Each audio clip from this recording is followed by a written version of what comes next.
Aaron Burnett out front. Weeknights at 7, only on CNN. Francois Hollande's camel eaten in Mali.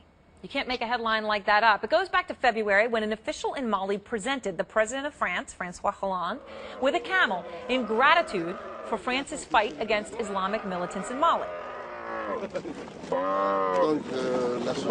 noise you hear is the camel. You can barely hear Hollande say, "I will take him home and use him for transportation."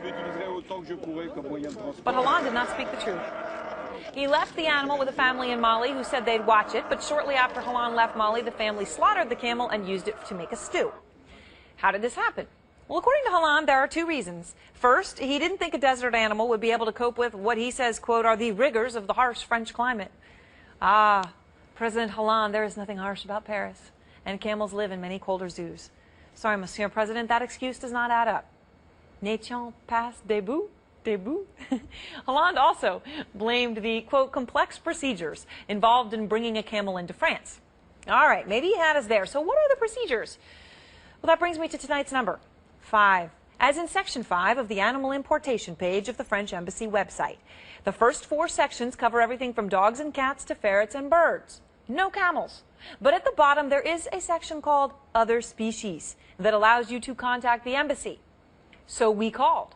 They were quick and extremely polite. They said that if President Hollande was serious about bringing the camel home, he would have left it with a vet for checking, not a family. And then the camel just needed some quarantine and vaccinations, and poof, there it could be in Paris.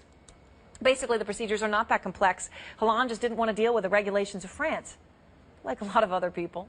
But, you know, there is some good news. Just before we went on the air, The Guardian reported that a government official from Mali says they will replace the camel with a bigger and better camel that will be sent directly to Paris.